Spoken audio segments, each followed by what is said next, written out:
안녕하십니까. 2월 7일 유튜브 영상 제작을 시작하겠습니다. 먼저 잔고부터 살펴보겠습니다. 오늘 잔고는 732만원이고요. 플러스 21만원입니다. 요즘 들어서 제가 느끼는 건데, 조금 안정적으로 가고 있는 그런 느낌을 조금 갖습니다. 이게 계속 반복하다 보니까, 오랜 시간 매매를 하다 보니까 지금 2020년 4월이니까요. 2021년, 그난 2년 동안 지금 이걸 하고 있는데, 비록 큰 수익은 아니지만, 이게 지금 현재 2020년 4월 1일 날 866만원 가지고 시작해가지고, 현재 1448만원이니까요. 수익이 582만원입니다. 수익 금액은 많지 않지만, 2년 동안 계속 여러 가지를 많이 이렇게 경험을 하다 보니까, 조금씩 좀 나아지는 것 같은 생각이 좀 듭니다. 개인적으로 제가 느꼈을 때, 좀 긴장도 좀 덜 되고, 오늘 같은 경우는 이제 밤에 야간 아르바이트 밤 새우고 와가지고 피곤했기 때문에, 의자 비스듬히 해놓고 이제 편하게, 절반 좀 누운 자세로, 이렇게 여유롭게 지켜볼 수 있는 그런 정도는 되는 것 같습니다. 그러니까, 장 시작할 때, 보통 저 같은 경우에는 한 9시 시작하면 한 50분이나 1시간 정도, 그날 이 잘 움직이는 종목들, 이 당일 매매해갖고, 이제 종목을, 이 관심 종목을 따로 이렇게 다 분류를, 테마별로 분류를 해놨거든요. 해놨다가, 이렇게 넘기다가, 강하게 올라가는 종목을 여기다가 쭉 등록을 시킵니다. 근데 요즘 같으면 이제 기본적으로, 제가 기본적으로 지금 보통 띄워놓는 거는, 이 삼성전자 같은 이런 이제 큰 종목들은 지수에 영향을 주기 때문에 반도체 쪽이 어떤지 보기 위해서 이제 놔두는 거고요. 그다음 러시아하고 우크라이나 사태가 좀 심각하니까 국제 유가 변화에 따라 가지고 석유 관련주들 움직이는 거 보려고 이렇게 묶어 놓은 거고요. 그다음 혹시나 또 전쟁이 일어나면은 금 관련주라든가 전쟁 관련주들 움직인다 싶어서 이제 또 이렇게 등록을 해 놓은 거고요.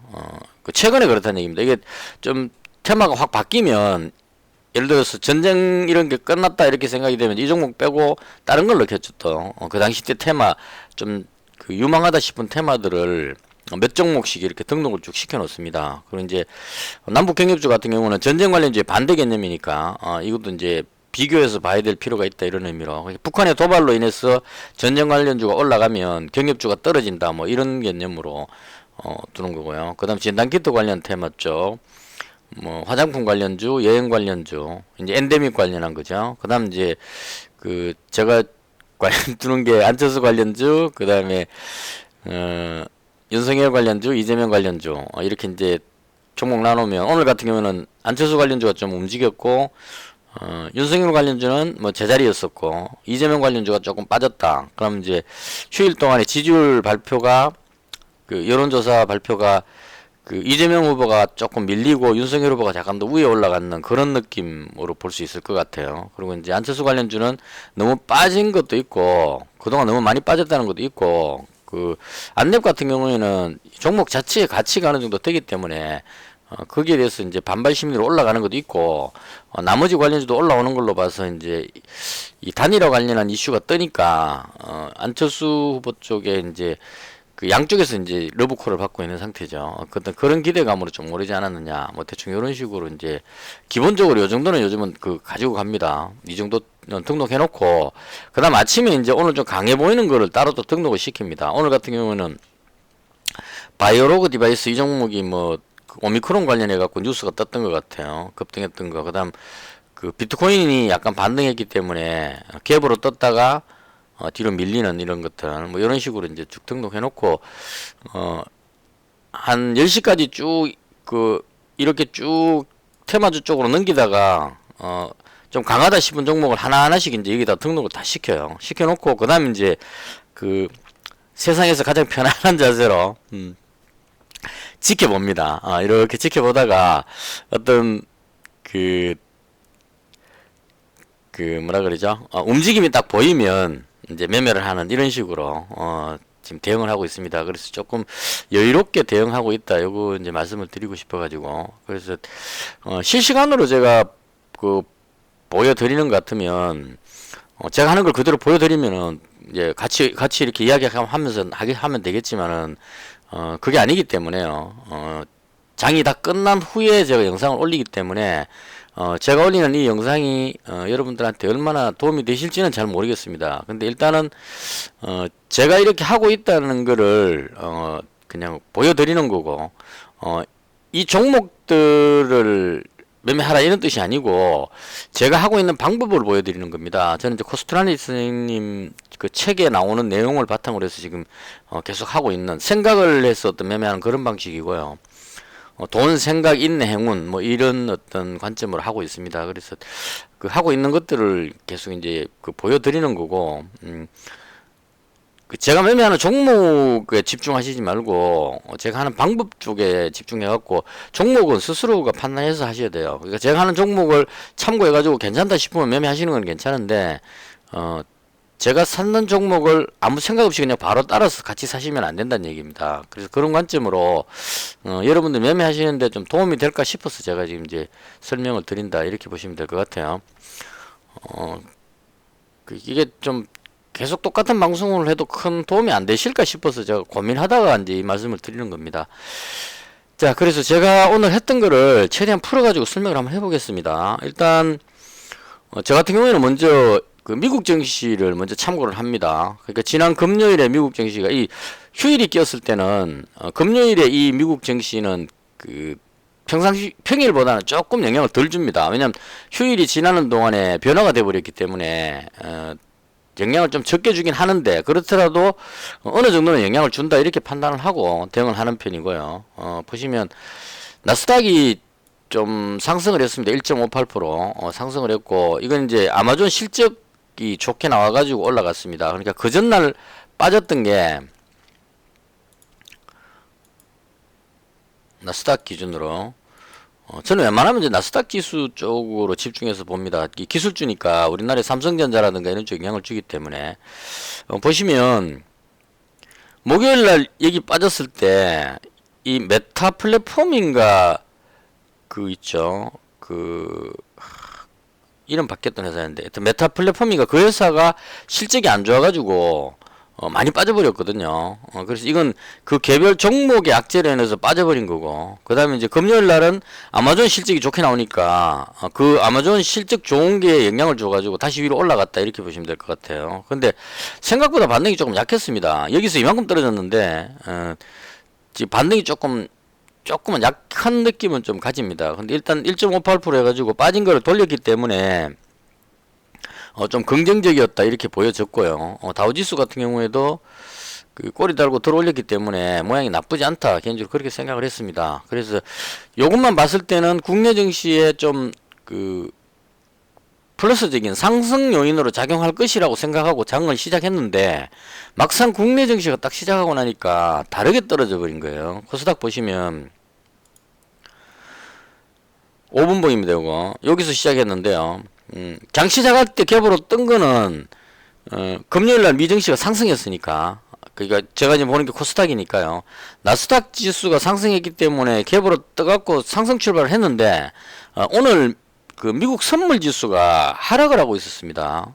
그 장 시작할 때. 그래서 이 하락하는 부분 때문에 계속 밀리는 현상이 나왔었어요. 특히나 외국인들이 오늘 계속 매도를 했거든요.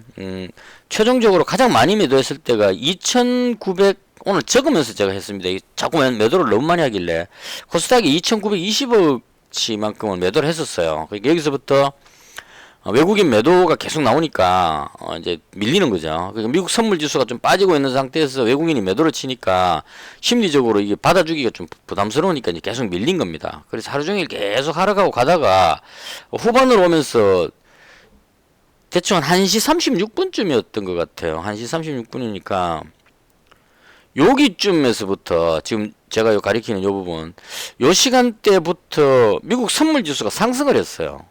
하락하고 있다가 상승 쪽으로 방향을 틀었습니다. 그래서 미국 선물 지수가 턴하니까 이제 매수세가 들어와가지고 위로 들어올려 버린 거죠. 그래서 외국인이 한 2,920억 매도했다가 이제 지수가 올라가니까 매도했던 걸 다시 또 이제 매도를 하고 줄이는 겁니다. 그래서 최종적으로 외국인이 2,770억으로 매도를 약간 줄이면서 지수를 그나마 조금 반등시키면서 끝이 났다. 이렇게 보시면 될 것 같아요. 흐름상으로 봤을 때. 그래서 금요일날 미정신은 좋았지만 미국 선물 지수가 장 초반에 조금 낮게 나옴으로써 그 하락하는 모습이 나오면서 외국인이 코스닥을 대량 매도를 해가지고 쭉 계속 밀리는 그런 현상이었고요.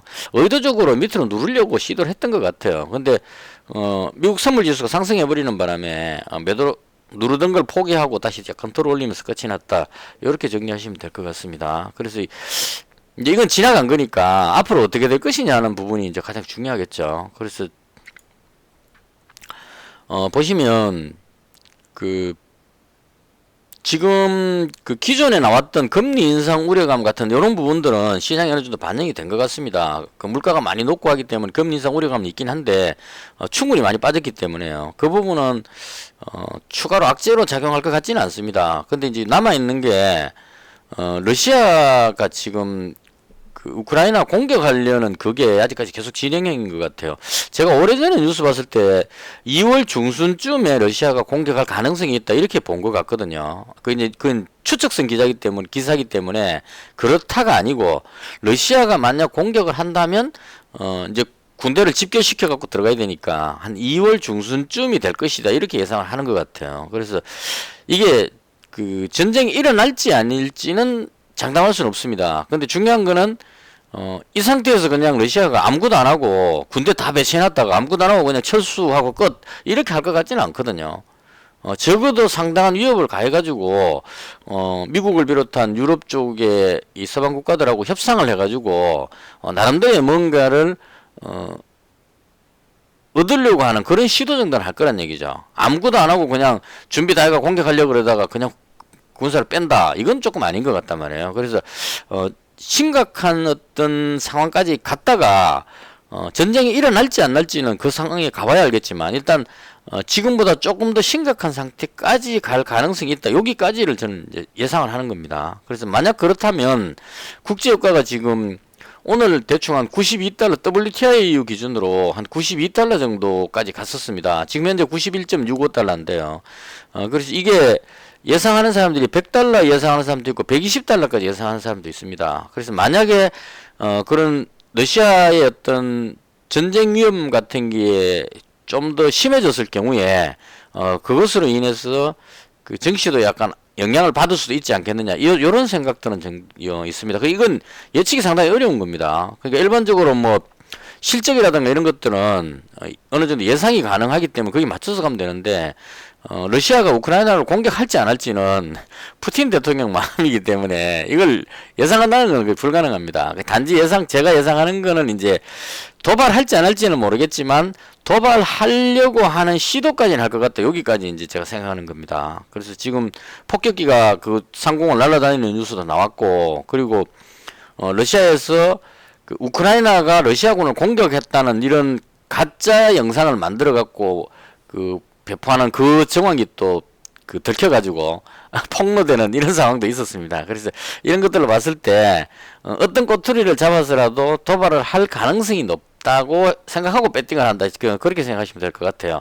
그래서 만약에 그런 위험이 가해진다면 그로 인해서 증시가 좀 눌릴 수 있겠다. 요게 이제 계속 그 제가 마음대로 이렇게 상승을 장담하기 어려운 악재가 항상 남아있는 하나의 악재다.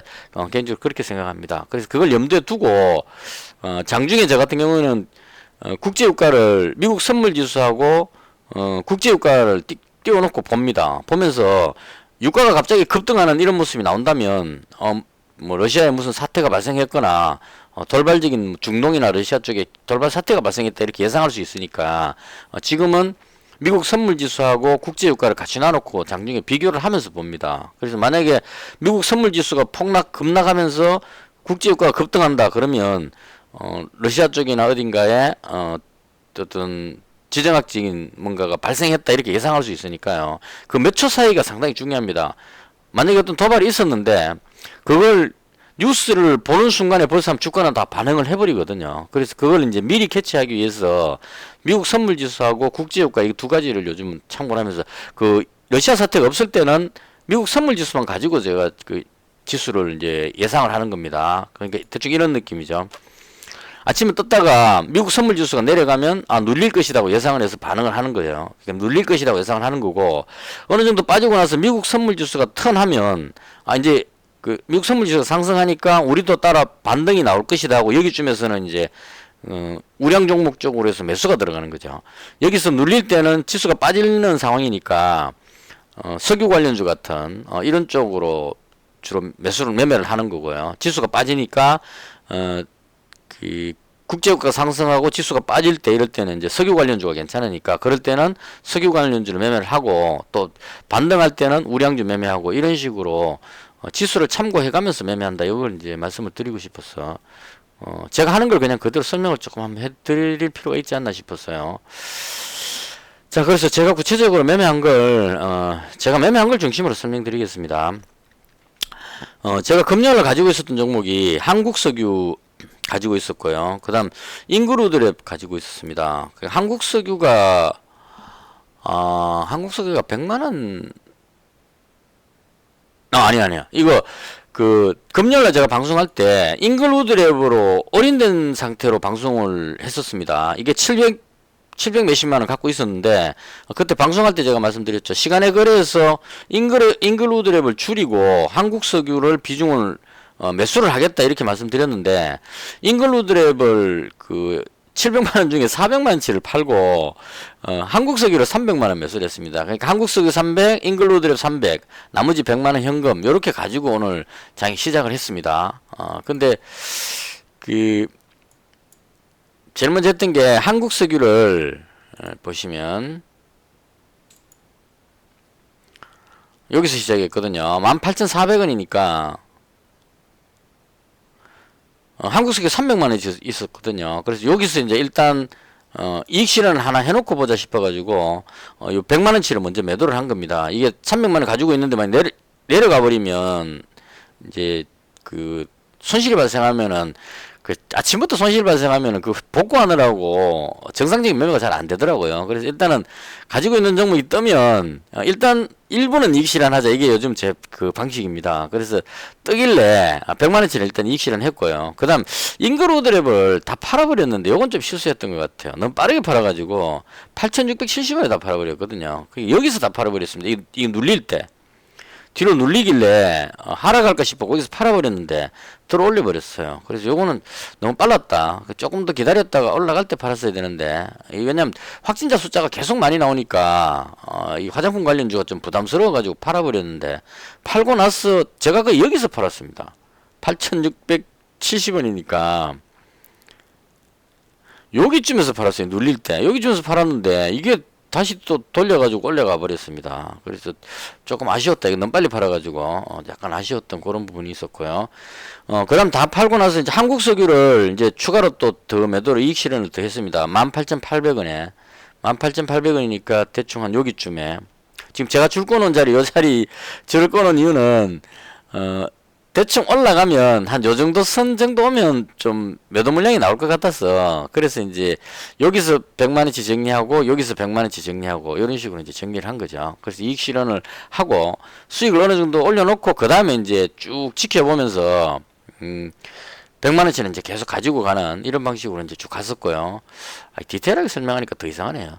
그 다음 제가 매매했던 게 그린케미칼입니다. 1,400원에 매수를 했는데요. 제일 처음에 그린케미칼이 1,400원이니까 여기쯤에서 매수를 했네요. 이 그린케미칼 매수한 이유는 뭐냐면, 일봉으로 보시면 그러니까 종목에 대해서 저 같은 경우에는 이제 매매를 하도 많이 해봤기 때문에 대충 이제 종목을 보면 예전에 다 한 번씩 매매해봤던 종목들이 많습니다. 생소한 종목들은 선뜻에 매매하기 어려운데, 그린케미칼 같은 경우에는 탄소 중립 관련해 가지고 많이 움직였던 종목입니다. 그래서 탄소 중립의 거의 대장주였기 때문에 탄소 중립 관련해서 아마 얘가 가장 거의 대장격으로 보시면 될 것 같아요. 그래서 그 QA익은 이제 많이 해봤던 종목이었기 때문에 이날 급등했단 말이에요. 그래서 이날 이 그린케미칼 뭔가 있구나 싶어갖고 이제 찾아보는 겁니다. 종목 매매하기 전에 이걸 항상 이 과정을 거칩니다. 저 같은 경우에는 그린케미칼에 뉴스를 쭉 보면 지난해 실적이 상당히 좋게 나왔다. 4분기 실적이 좋게 나와가지고 전년도 실적이 아주 좋게 나왔다 이렇게 나와요. 그러니까 이 날이 며칠이냐면 1월 25일이거든요. 그럼 1월 25일 날 쭉 당겨보면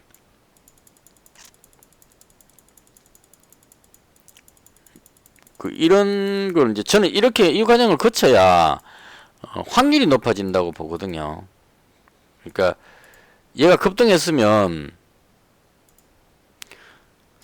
특징 종목에가 나온단 말입니다. 그래서 이날 급등했으니까 상한가 들어간 날 왜 들어갔나 싶어서 이제 딱 보면 여기 설명 나오는 거죠. 아, 이게 다른 거네. 아, 실적 좋아서 올라간 줄 알았는데요. 그 아니네. 딴 게 있네요. 전기차 배터리 시장 진출 검토 소식이 상한가라고 나왔네요. 아니, 저는 이게 실적 때문에 그런 줄 알았는데. 전기차 배터리 쪽에 진출한다고 합니다. 저도 방금 알았습니다. 야, 찾아봤구나. 나 실적이 좋아서 그렇다고 뉴스를 본 것 같아서. 그래서 실적을 제가 봤는데, 이 종목은 유동 물량도 뭐 900만 주밖에 안 되니까 아주 괜찮고, 보시면, 뭐 부채 비율, 유보율도 괜찮고, 그다음 그 탄소 중립 관련주 중에 실적이 상당히 괜찮은 편에 속합니다. 대체로 탄소 중립 그 에코바이오나 이런 종목 보면 영업 이익이 적자가 막 나고 그런데 얘는 실적이 상당히 괜찮게 나옵니다. 그래서 지금 그 2021년도 실적이 그 전해보다도 영업이익이 상당히 좋게 나왔다는 얘기예요. 그래서 그 작년도 실적이 상당히 좋게 나왔기 때문에 이걸 이제 합쳐보게 됐을 때 탄소 중립 관련주인데 실적까지 좋게 나왔으니까 앞으로 이제 탄소 중립 이야기는 언제든지 나올 수 있다는 얘기입니다. 그러니까 제가 보는 관점은 그렇다는 얘기예요. 그러니까 급등했다가 시장이 안 좋아갖고 조정을 받았는데 다시 돌리고 있는 상황이라는 얘기입니다. 그래서 이런 정도 상황이면 지수가 많이 빠지지만 않으면 이 종목은 재료가 괜찮으니까요. 전기차 배터리 시장 진출한 건 제가 뉴스 못 봤는데 그거 빼고라도 실적이 지금 상당히 괜찮게 나오니까 언제든지 조만간에 또 탄소 중립 이야기는 또 나올 거란 얘기입니다. 그러면 이제는 탄소 중립 이야기를 하게 되면 과거에 탄소 중립으로 올라갔던 이때하고는 달라진다는 거죠.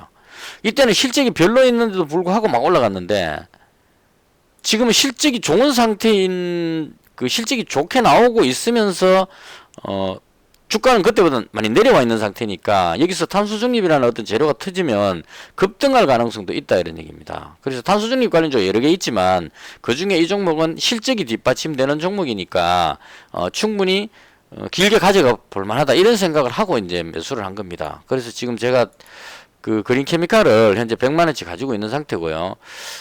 이야기하면서 지금 느낀 건데 지수만 괜찮다면 추가로 좀 더 매수하는 것도 괜찮지 않을까 이런 생각이 지금 상당히 듭니다. 근데 오늘 그 미국 선물 지수가 하루 종일 올라갔다 내려갔다 계속 반복하고 있어가지고 좀 불안정합니다. 그리고 외국인이 지금 코스닥을 2,770억이나 매도한 요것도 좀 걸리고 그래서 100만원치만 가지고 있고 내일 상황 봐서 시장이 괜찮다면 국내 지수가 많이 빠지지 않는다면 추가로 한 100만원 정도 더 담아가지고 한 200만원 정도는 길게 가져가는 쪽으로 여기서 빠르게 못 올라가는 이유는 이 부분에 지금 그 일봉이 많이 교차되어 있기 때문에 이 정도 올라가면 여기서 물렸던 사람들이 본전 들어오면 매도하려는 사람들이 상당히 많아집니다. 그래서 이 나오는 매물을 다 받아먹고 가야 되기 때문에 한 번에 쫙 뚫고 이렇게 올라가기는 쉽지가 않다는 얘기예요. 웬만한 재료가 아니고서는. 그래서 그런 관점으로 매물을 소화하고 끌어올리고 또 소화하고 끌어올리고 이렇게 해서 올라갈 겁니다. 근데 이 정도 선까지만 끌어올리고 나면 그 다음에 이제 그 매물이 앞에 거의 없으니까요. 확 튀어서 급등할 수 있는 그런 조건이 될 수도 있다. 이렇게 보시면 될 것 같아요. 그래서 저 같은 경우에는 단타에 의존하는 건 아니고 한번 매수하면 좀 길게 보는 관점으로 하기 때문에요. 제가 그 얼마 전에 했던 게 이런 거죠.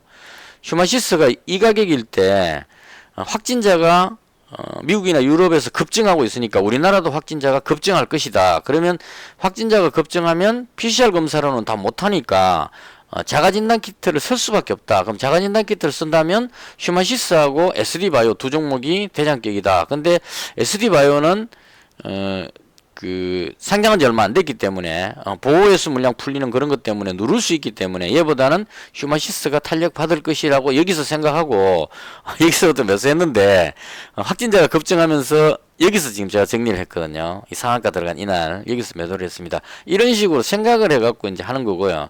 제 생각이 틀리면 이제 바로 또 손절해야 되겠죠. 확진자가 확 줄었다. 이게 이제 제 생각이 틀린 겁니다.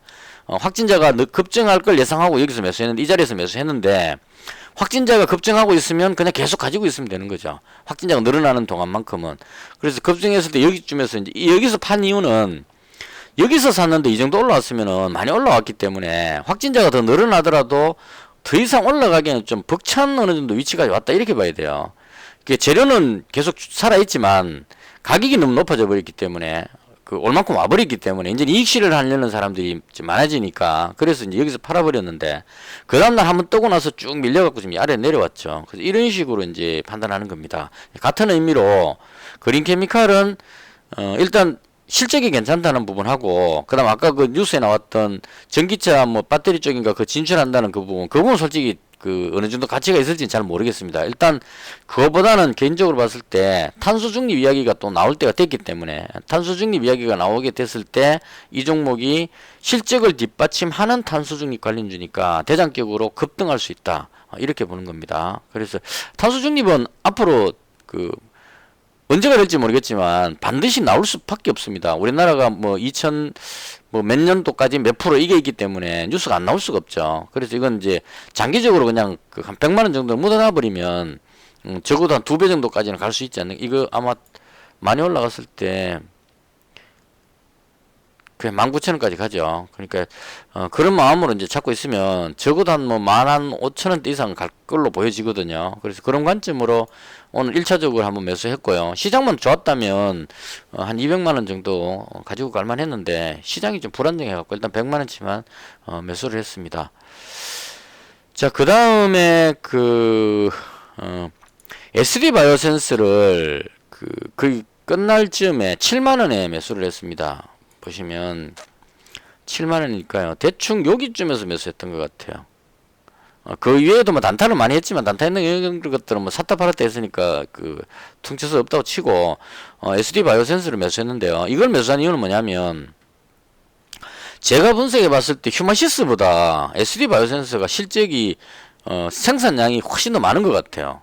매출 자체도 다르고 그러니까 보시면 분기 매출 보시면은 지금 좀 많이 줄어가지고 거의 한 5천억 정도 나옵니다. SD 바이오센스가. 근데 휴마시스 보시면 아주 매출이 많이 나온다고 지금 그 200억씩 나오고 있다가 1000억대로 늘어나긴 했는데 많이 늘어났는 게 지금 1700억 정도 나오는데 SD 바이오센스는 평상시에 나오는 게 한 5천억대 정도 나온다는 얘기입니다. 그래서 SD 바이오센스가 생산량이 훨씬 더 많다고 봤을 때 가격은 물론 좀 더 비싸긴 합니다. 휴마시스가 25,000원이고 SD 바이오센스가 7만원인데 개인적으로 봤을 때 얘가 조금 더 저평가됐다는 느낌이 들어가지고 휴마시스로 들어가는 것보다는 얘가 낫겠다 이런 생각을 했어요. 그리고 지금 휴마시스가 대장이었기 때문에 얘가 눌릴 때 SD 바이오센스가 같이 따라 내려왔다는 얘기예요. 내려왔는데 오히려 지금 움직임을 보면 오늘도 움직임 보면은 휴마시스보다는 SD 바이오센스가 조금 더 강해 보입니다. 물론 오늘 제일 강했던 거는 수젠텍인가 이 종목이 강했는데 이 종목은 제가 그 자가진단 키트를 새로 그 승인됐다는 뉴스를 본 것 같은데요. 이 종목은 제가 잘 모르니까 얘는 실적 한번 볼까요?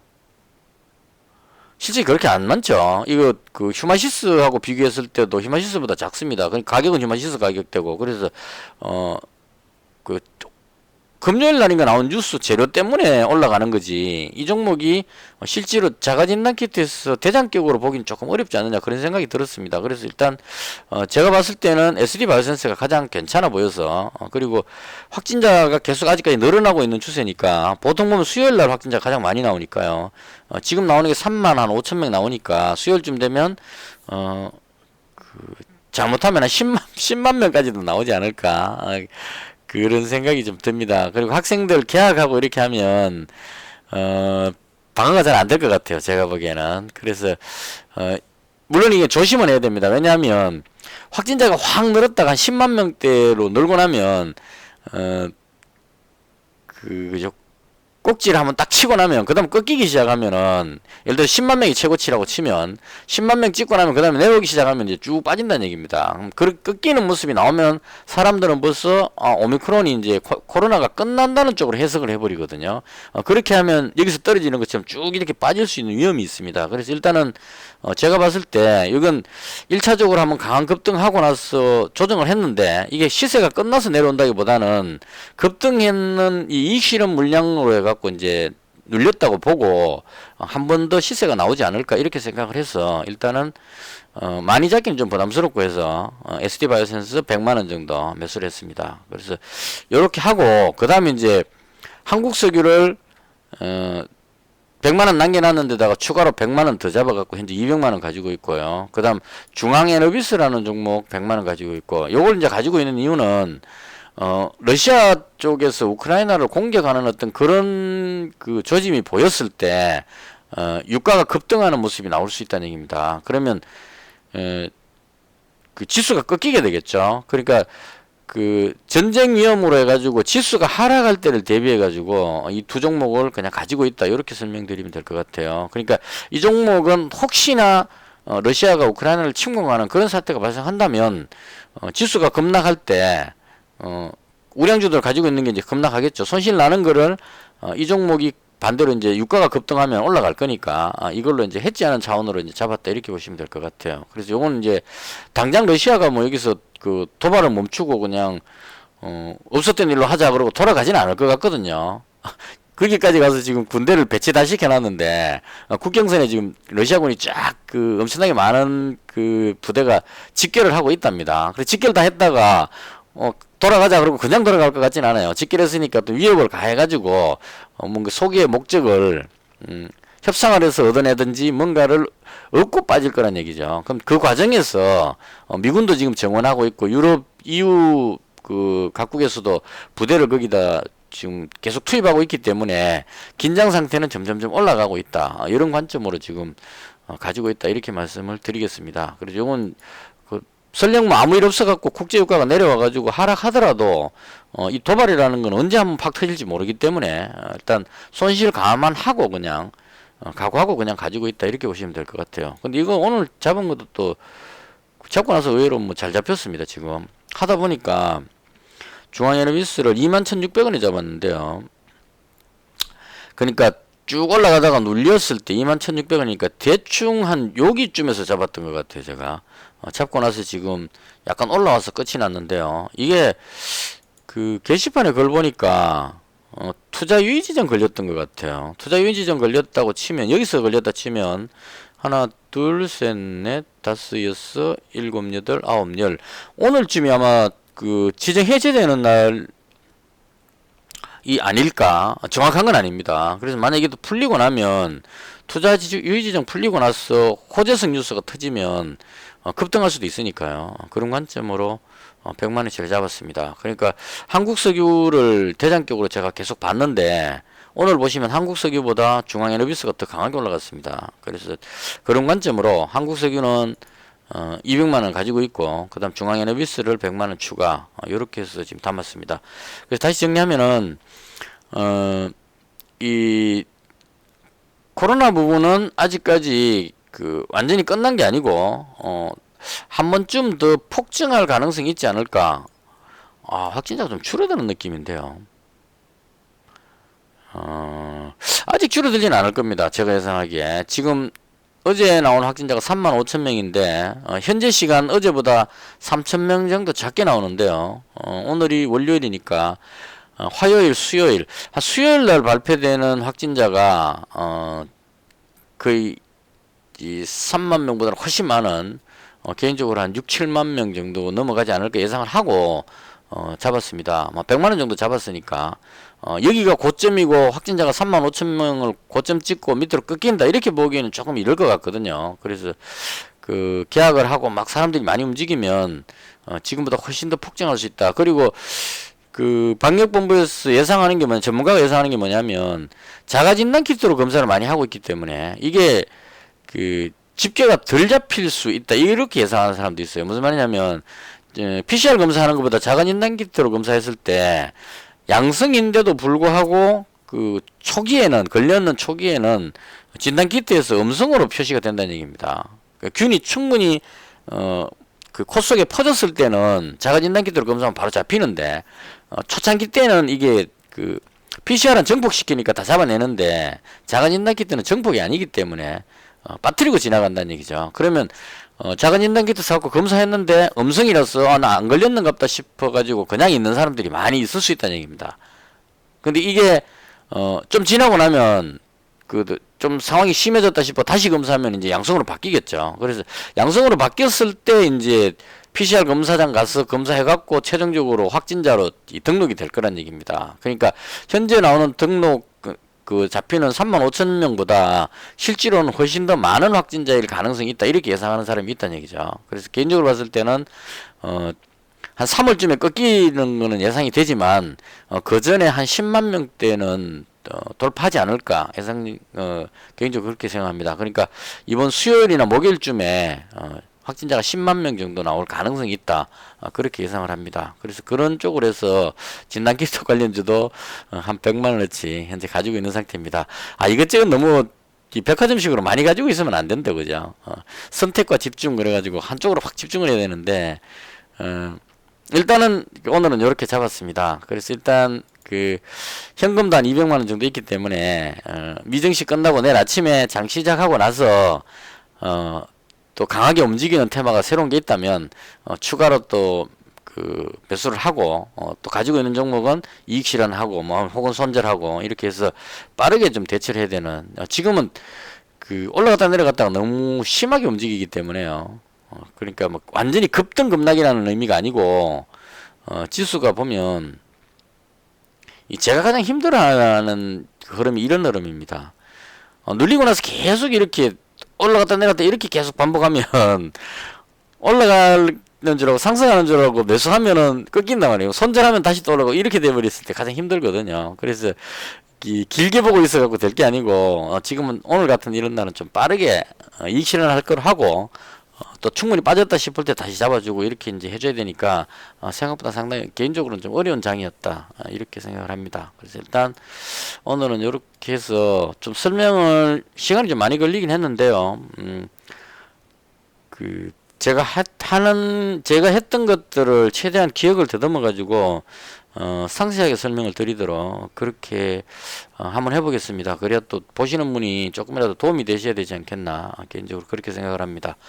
이것을 해서 제가 봤던 시장에 대한 설명을 모두 마치겠습니다. 혹시 궁금한 점 있으시면 댓글 남겨놓으시면은 바로 답변 드릴 수 있으면 거기다 답변을 붙여드리고요.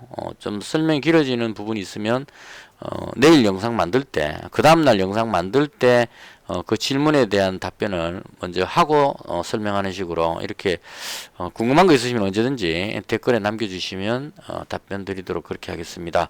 혹은 좋은 의견 있으시거나 좋은 종목 있으시면 댓글 남겨놓으시면 제가 그 분석해보고 괜찮으면 저도 같이 매매해보는 쪽으로 지금 실탄이 200만원 있기 때문에 그렇게 해보도록 하겠습니다.